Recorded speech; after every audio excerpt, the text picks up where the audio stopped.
困过身，曲折拍扁叫我跌入尘，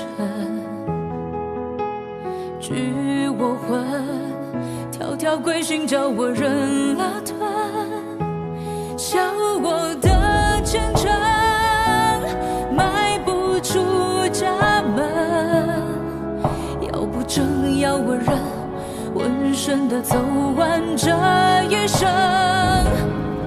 可是我听见风来自海上和天空，他说别低头，低头便入牢笼。你是海浪，也是长风，怎可以上锁了？那心不服，管不住，是我眼中的刀锋。这世界容不下，那就刺破它吧。我的苦笑，我的疼痛，终将转身。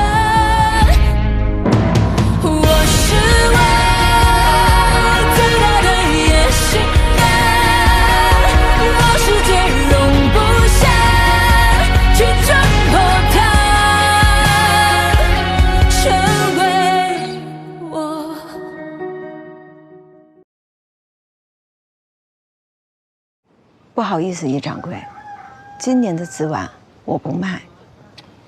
你什么意思啊？你还真给我端起架子来了？陈寡妇，别给脸不要脸啊！怎么说话的？易掌柜，要是没有其他的事的话，您请便吧。你什么意思啊？你这是赶我走啊？哎，我说陈寡妇啊，你不要以为你有这10几万斤的紫碗你就奇货可居了。我告诉你，只要我易掌柜一句话，全齐州城所有的药商不敢买你1斤紫碗，信不信？我信。易掌柜的威风，我也领教过的。这不结了，也就是我诚心诚意的买你4角已经可以了。赶快把这个东西卖给我，好了。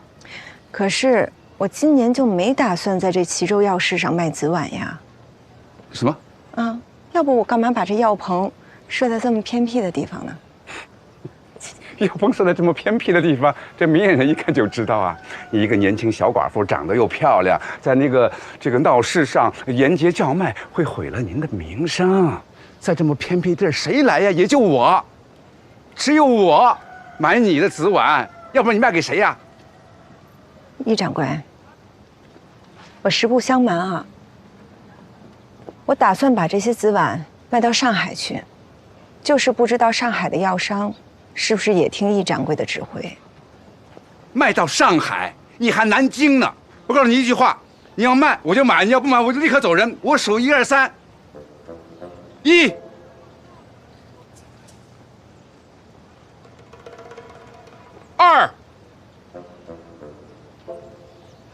2、3。老梁，哎，咱们走。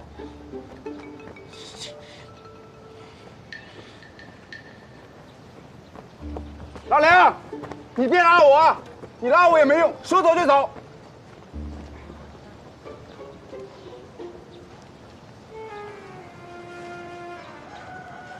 我觉得他是在唬我。她一个小寡妇，大门不出二门不迈的，她能够攀上上海的药商，鬼才信呢。是，夏老板那么大能耐，也没说在上海打开局面，就凭她一寡妇。你赶快通知咱们联盟里边所有的药商，今年就是空手而归，谁也不能买他1文钱的紫碗。掌柜的，那个什么？空手而归，他们那边怎么交代？怎么交代？做生意就得熬，看谁熬得过谁。来，哎，大少奶奶，哎，其实4角1斤已经有的赚了，而且一把都能出去。那又怎样？我觉得可以买了。还不是时候。您真要卖到上海去啊？也许。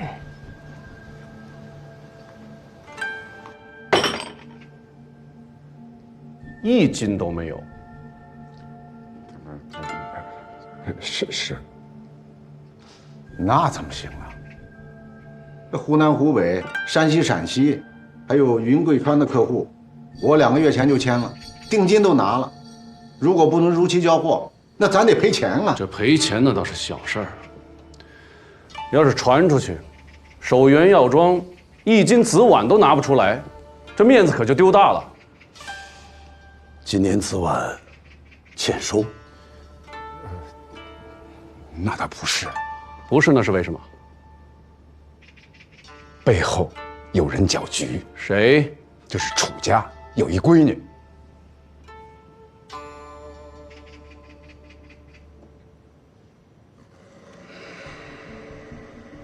这没几万大洋，这局是搅不动的。楚家这破落的都要卖招牌了，他能有这实力？说的也是啊，但是背后好像还有人。那他背后这人忒大胆了，竟敢跟我们首元药妆叫板啊！大掌柜，说说，是谁呀？这个具体是谁呢？还不特别清楚，我就听了那么一耳朵，好像是上海来的。上海，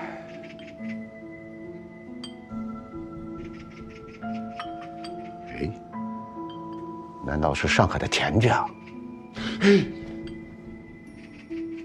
没准真是哎。这军需订单，上海田家已经插手了。难道这次他们要插足这齐州药市？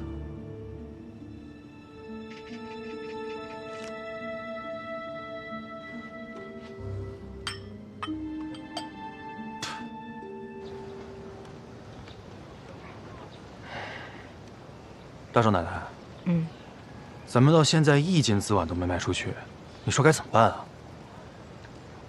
放心吧，一定会有人来买的。谁啊？首元药妆一定会再来。可是问题是还有3天，今年的药市就要结束了，那咱们跟药农的账期也到了，你说要不要打赌？今日之内，易掌柜一定会再来。但愿吧。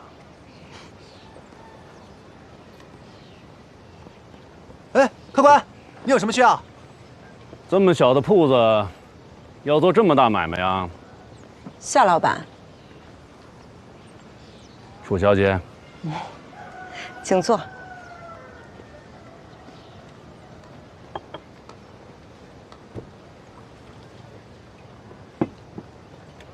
夏老板，请喝茶。同道最近会来齐州吗？他家老爷子中风好些了吗？夏老板有什么话就直说吧。楚小姐真是直爽啊！那我就再直爽一点，我手上有17万斤的齐州紫菀。夏老板，请开价。好，那我也直爽一把。不管上海田家给你开什么价，我都多出1成。条件只有一个，货我全要。紫菀今日的行情是5角，那我就给你5角5喽。成交。但我有个条件，请讲。我只要4角5一斤，但今日之内交付全款。是吗？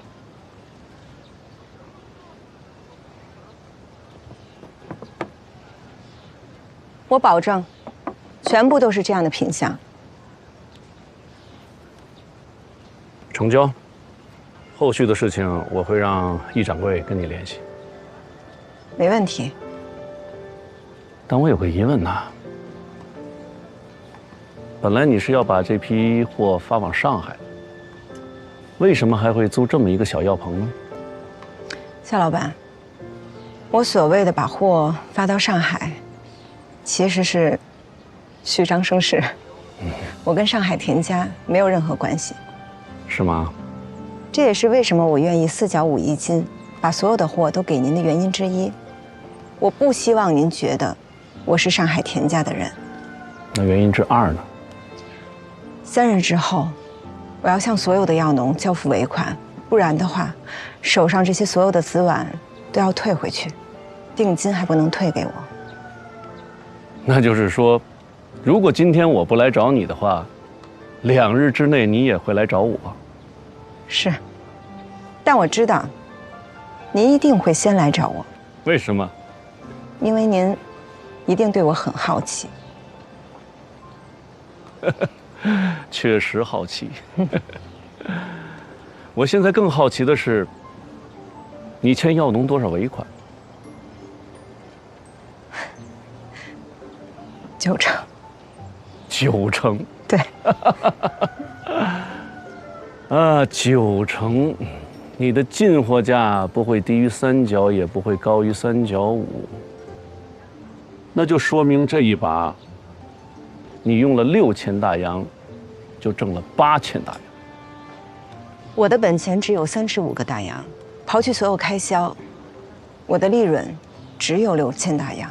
哦，说说看。以35个大洋做定金，可以签下350大洋的紫碗收购契约，再把这个契约呢抵押到钱庄，至少可以贷出150大洋的现银，然后以此类推。楚小姐，我有种预感，将来咱们会经常合作。谢谢夏老板赏识。可是你把这个底全交给我了，楚小姐，就不怕我反悔重新跟你谈价？夏老板，您要是真能反悔的话，那您就不是夏元了。哎呀，跟楚小姐做生意，真是愉快。跟夏老板做生意是我的荣幸。告辞。好，请。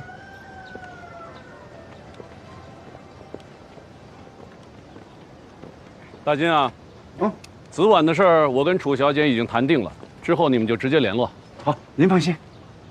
大少奶奶，高掌柜，好久不见。哎，你们认识？啊，老板，这位楚小姐她还有个身份，就是陈家的大少奶奶。啊？就是你从老许手里把军需订单给抢了？赶巧捡个漏而已。之前我也认为是赶巧，我捡漏，但今日一见，我不这么想了。喽啰啊，把大少爷扶上车。看看吧，这是易大金这2年的账。大掌柜，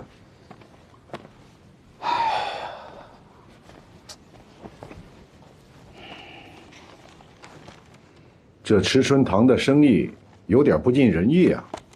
当年我收池春堂，就是想借池春堂的名头，在成药市场上有所建树。谁成想，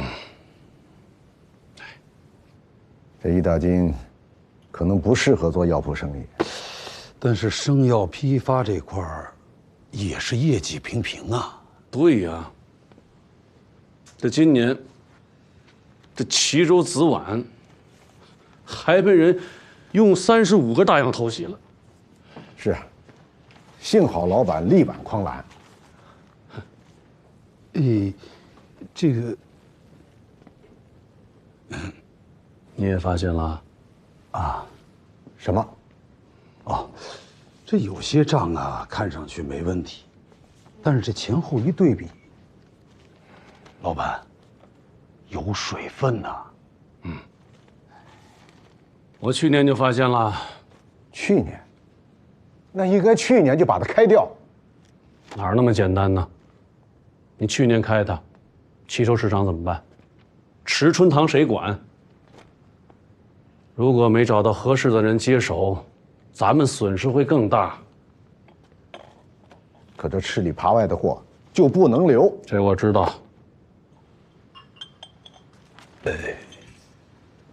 老板现在可是已找到了合适的替手人选。你觉得楚韶华怎么样？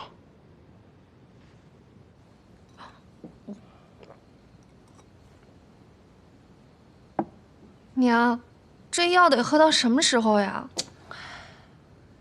宋神医怎么说的呀？人家说了你呀，你湿邪过盛，凝结成痰，阻碍经络，气血不畅，所以你怀不上嘛。你怎么你也得调理个半年，你这经络气血打通了，那彻底就打通了。打通了就能怀上了啊！你嫂子我可是指望不上了，我们陈家可就指望你这肚子呢。我可是花了血本了啊！你这肚子你要是再怀不上，你到时候你可别怪我没给你打招呼啊！我可让我们二顺想别的办法。娘，我喝。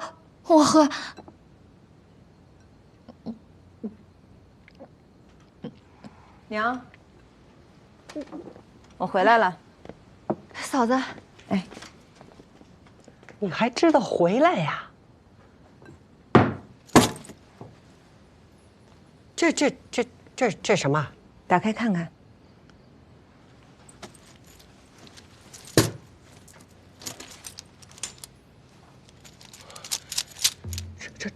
这么多钱啊！娘，你以后不用再为陈二顺不往家寄钱发愁了，这家我来养。你这段早出晚归的，你就是去挣钱去了？对啊，娘错怪你了。是的。你怎么不早说呢？我说了，您会信吗？娘，现在您相信了吧？相信，现在相信啊！娘，这以后啊，我还会继续挣钱，您的日子也会越来越好。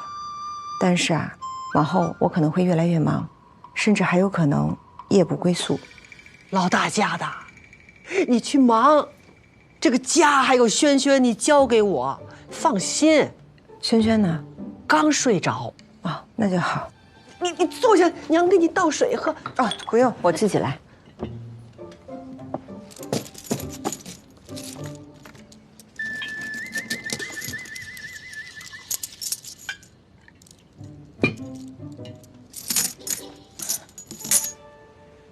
老大家的，哎，这把挣多少钱呢？有几千大洋吧。几千大洋啊！嗯。哎呀，太能干了，老大家的。能干是能干的，你毕竟年轻，这年轻人呐，就容易大手大脚。不如你把那钱呀，你搁在我这儿，娘替你存管。娘，我把我挣的钱都已经花出去了。全都花出去了啊！谁最怕一个女子成为有心家，去梦去追，只为一句话，献上欲望。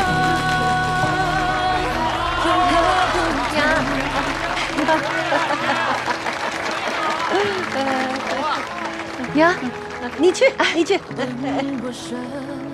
举着牌匾叫我跌入去。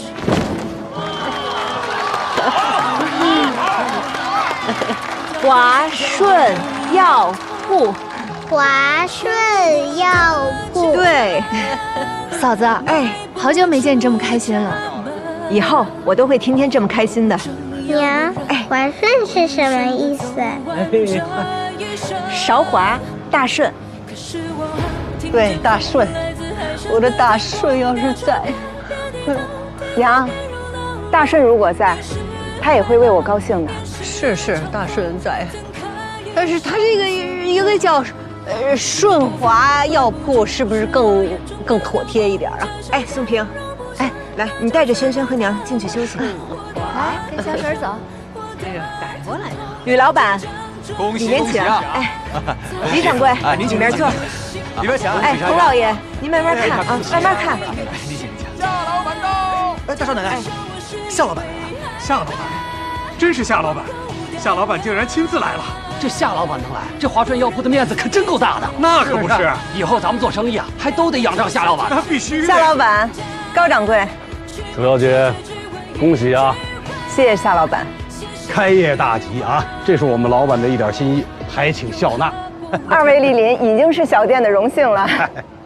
方才我们来的时候，看着挂着的这些牌子倒是熟悉，那立着的这块儿又是什么意思啊？哦，每月的初5、15、25，本店都做抽奖，奖券1元，5角5分不等，都可以在购药时抵现。哦，那这些茶水是每天都送，还是只有今日啊？每天都送，夏天菊花茶，冬天姜茶。哎呀，二位里边请吧。请，请。来，大少奶奶。哎，谢谢啊，谢谢。哎，来，各位老板，各位乡亲，有免费的茶水，来，大家一起喝点儿，一起喝点儿。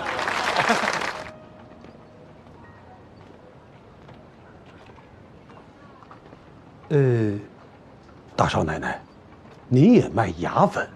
啊，和陈记药铺卖玉龙粉是一个道理。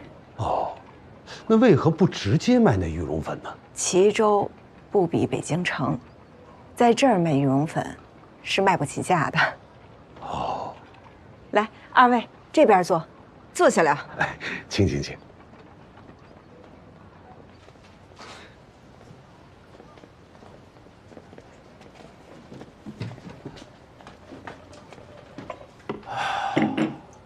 这地段不错呀。哎呀，这租金不便宜吧？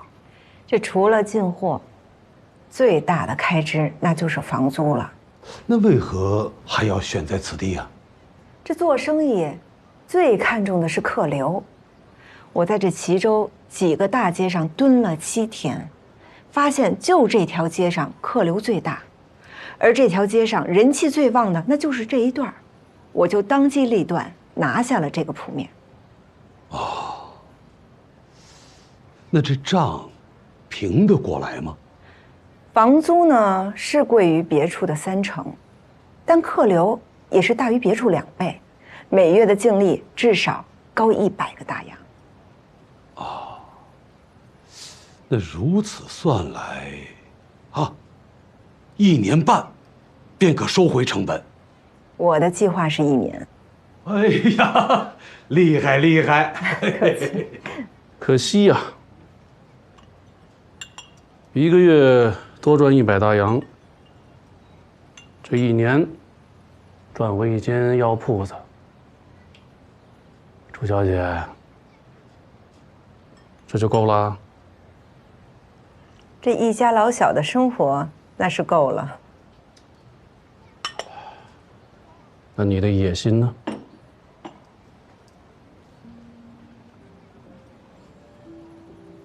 夏老板，您的意思是？那我就直说了。我觉得吧，这间铺子太小了，你根本施展不开拳脚。加入我们首源药庄吧。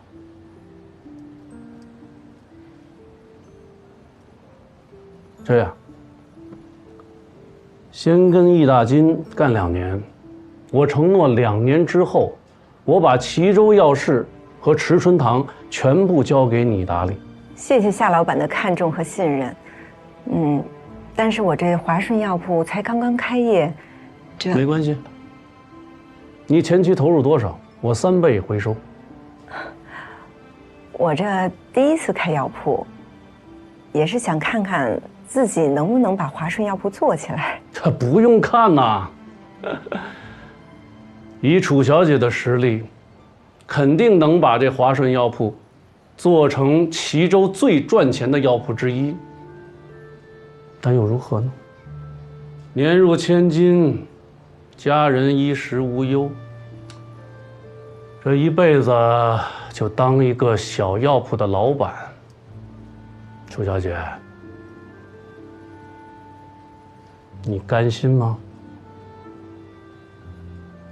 可是齐州药市，这生意每年100万计，池春堂的规模怎么说也得是这华顺药铺的3倍吧？而且我还要在北京、天津、大连开分号。我觉得这些才匹配楚小姐的野心呐。别犹豫了，加入守元药庄。再说了，池春堂本来就是楚家的，交给你打理最合适。以什么身份？义大金高千亿什么身份你就什么身份，他们怎么领薪，如何分红，你一分不少。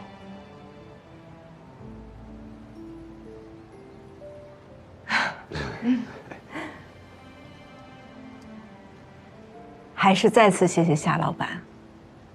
我呢，还是想留在这华顺药铺，没别的啊，我就是想看看，凭我自己个儿的能力，我楚韶华到底能走多远，我能去到哪儿。我再送楚小姐一句话：这做生意啊，最重要的是懂得借力、借势。我以为做生意，第一要看清自己。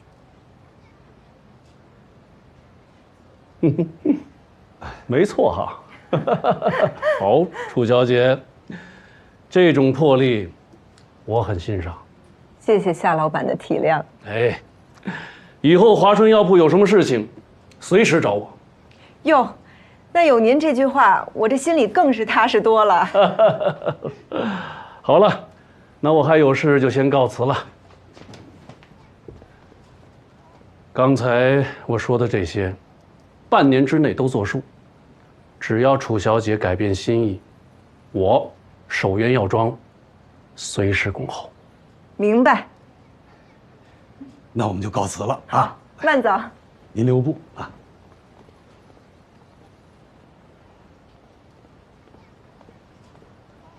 大少奶奶，你知道这齐州城有多少人想挤进这守元药庄，想给夏老板当手下，您怎么还……当他夏元的手下有什么意思啊？要当就当夏元本人。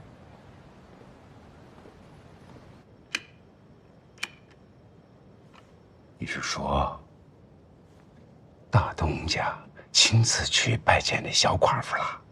对，不应该呀。按大东家这岁数，不应该对小寡妇感兴趣啊。他们都聊了些什么？那我就不知道了。但是夏老板出来的时候，说什么随时恭迎，感觉老板好像是在劝那寡妇到守元药庄来做事。什么？我只是听说的啊。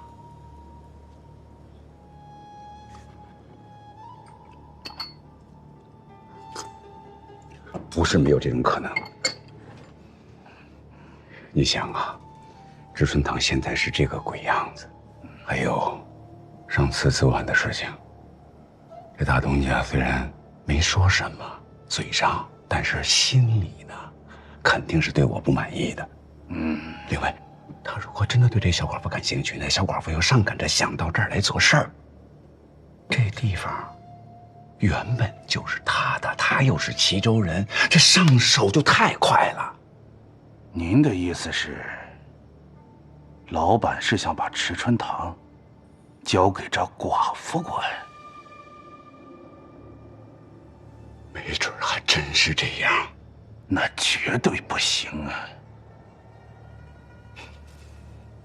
所以，我们必须想点狠招，让这小寡妇在这齐州地界儿待不下去。明白。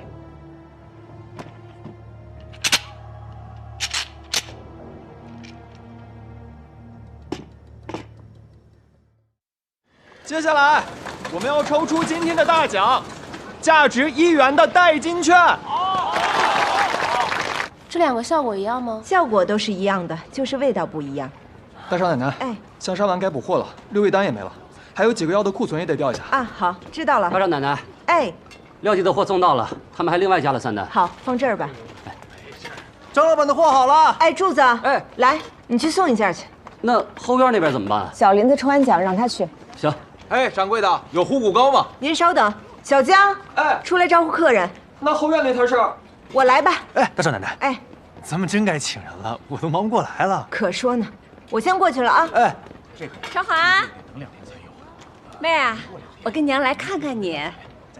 娘，我和你大哥呀，都挺惦记你的。前些日子呢，家里事情多，顾不过来。今儿刚空下来，我就跟娘说，咱们去看看韶华吧。是，娘喝茶，找我有事儿啊？啊，哎呀，你这话说的，非得有事儿才能来吗？听说你这生意做得不错，还行。哟妹，你这就谦虚了。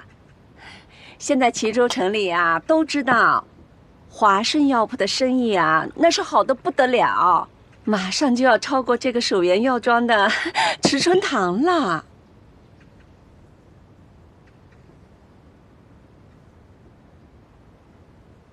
韶华，你看你一个人带着孩子，还得忙活这么大一个药铺，是够辛苦的。您慢走啊。哎，小王，哎嫂子呢？您慢走。大少奶奶娘家人来了，在后院聊天呢。哎呀，妹啊，一看你都憔悴了，真的。你看这小手，这都瘦了。辛苦是辛苦，但是我乐意。哎呀，那不行啊！那我们看在眼里，这心里难受啊。特别是娘。少华，我想着呢，你看你哥啊，他在家里边闲着也是闲着，要不让他上这儿来给你帮帮忙，啊？哎，对呀，娘这主意好。一来呢，你身边多了一个知冷知热的亲人；二来呢，药铺嘛，本来就是你大哥的老本行，他来了，你的生意啊，只有更好，没有更差。那大哥来了，能做什么呢？哎呦，那他能做的可多了。我跟你说啊，抛头露面的事儿你都可以交给他，管人管账管事儿他都行。韶华一句话，你哥来了，你啥事儿都不用管，你回家去啊，带轩轩享清福，多好。你的意思是，把华顺药铺交给我大哥打理？对呀，让你大哥做牛做马，你在家享清福，那个当甩手掌柜。我大哥也是这意思。他没直说，但是夫妻嘛，他心里想啥，我知道的。那我看你们还是死了这条心吧。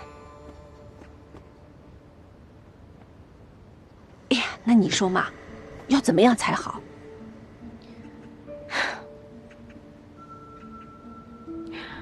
这华顺药铺，请问你们出过1分1毫的本金吗？好，就算家里没有钱，那出力总是可以的吧？请问你们出过1分的力吗？不出钱不出力也就算了，连句话都没有。现在我把这华顺药铺开起来了，生意走上正轨，你们来打我主意来了，当我傻呀？妹，你这话说的，那不是之前不知道吗？这不刚知道了，就想让你大哥来帮帮你吗？不用你们帮，我自己的生意我自己心里有数。你们要是没什么事儿的话，就先回吧。别，妹，我话没说完呢。如果说你要想自己打理这个华顺药铺，那还是可以商量的。我自己的事儿，我凭什么跟你们商量啊？哎，韶华，我跟你说啊，一个好汉3个帮，对不对？你说你再能干，你能把所有的活都干完了吗？不能吧，你还是得请人，是不是？与其让外人挣那份钱，不如让你哥挣。再说了，那外人始终能跟你一条心吗？人心隔肚皮，少忠可不一样啊，他是你亲哥，是有血缘关系的亲人。韶华，娘就跟你这么说吧，自从咱们家那池春堂卖了以后，你大哥他还没有找着合适的事儿做，现在就是整天在家里边混吃混睡的。你说要这么下去，他这个人就废了。你就帮帮他，行吗？啊，少华，其实吧，我刚才说给你帮忙，哎呀，那是不好意思。我们今天主要来的目的是想求你帮帮你大哥，啊，成吗？你们让我再想想。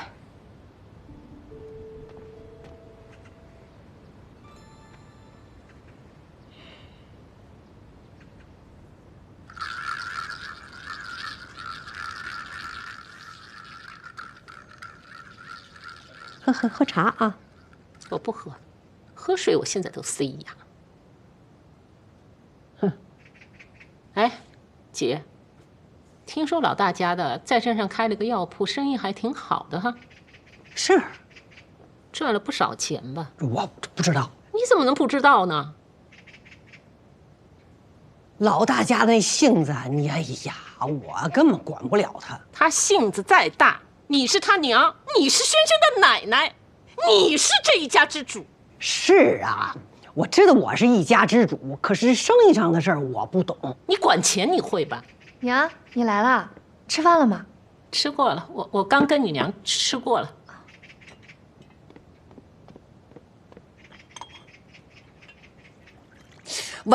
稳着点儿。药铺那生意今天怎么样？人还挺多的，今天嫂子她娘还有她娘家嫂子都来了。他不是说跟他娘家人断绝关系吗？没有啊，我看见他们手拉着手说话呢。这是又好上了？不知道。娘，我先去忙了。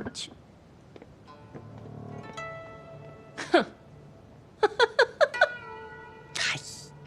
姐，我觉着呀，你还是要把这钱看紧了，别让别人都搬回娘家去了。那药铺上的生意都是他管着，他要真把那钱都搬他娘家去，我也没办法。我告诉你，你要真想管这个钱，肯定有办法。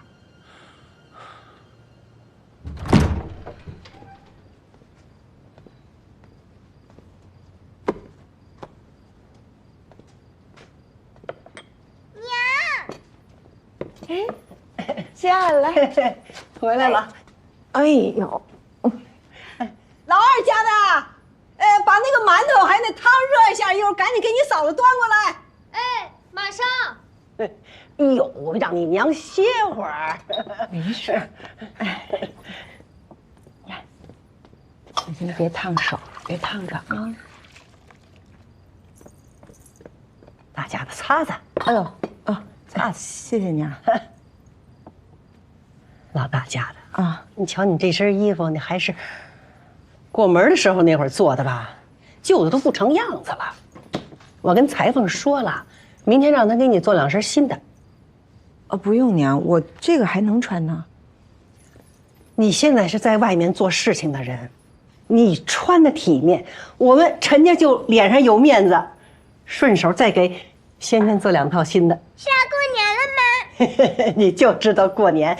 哎，轩轩，你不是说有话要跟娘说呢吗？娘，你不要太辛苦，每天早点回家，多陪陪轩轩。哦，可是娘必须要等到药铺关门了才能回家呀。那你可以多请几个人呀。我觉得送表叔就挺好的。娘，您教的吧？宋二姨今天来了。他那个意思啊，想让你啊给宋表弟啊在药铺里啊找个事儿做。娘，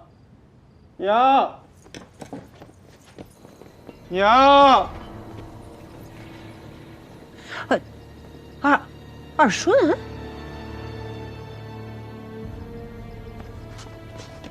娘，我回来了。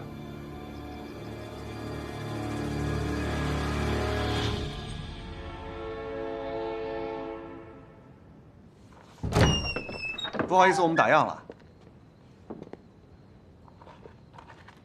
老板，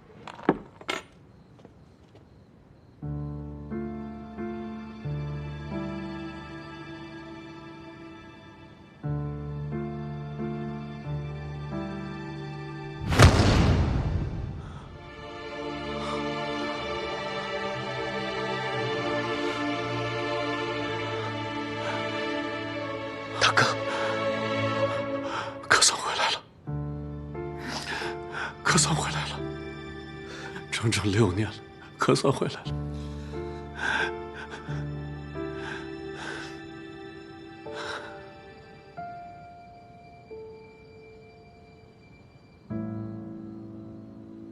2间药铺啊，都没了，都没了！你都干什么了你啊？干什么了？娘，我也不想这样，遇到骗子了。骗子！你不是说你没问题吗？啊？你不是说你爹留下的产业，你大哥留下的产业，你守得住吗？啊？你这是怎么就遇上骗子了？你怎么就遇上？你气死我！你！奶奶别生气。本来好好的，都怪那些骗子，真是丧尽了天良啊！骗子呀，怎么就让你给遇上了呢？娘，二叔做错事了吗？轩，你记住了啊，长大以后可千万不能像他。记住了。轩，来过来，娘跟你说一件娘今天特别丢人的事儿。来坐。我跟你说啊，哎呦，娘你打我吧，你打我，你打死我！我打娘，你打我，你打我，打我，打醒我，打死我，打我吧，娘！这以后这日子可怎么过呀？63、69、54。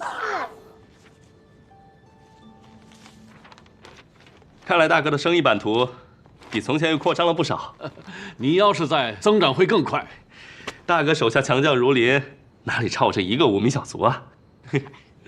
说这干嘛？哎，说正经的，这次回来有什么打算？跟我一起去上海吧，正好，你在那儿待了这么多年，人脉肯定很广。你还是留学生啊，上阵亲兄弟呀，你肯定能助我一臂之力。我马上要去法兰西了。这次到北京，一是为了办理留学事宜，二来想在走之前见见娘，见见大哥，给你们告个别。法兰西？去那儿干嘛？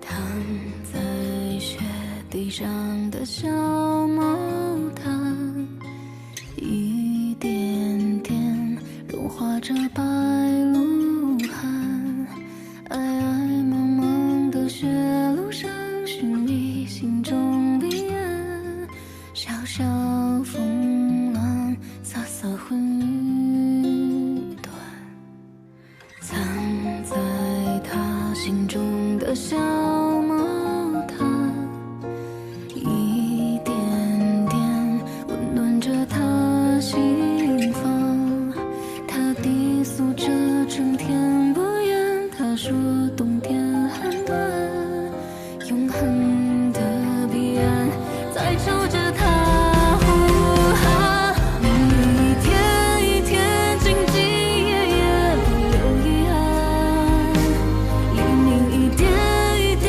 和和夜夜不再孤单，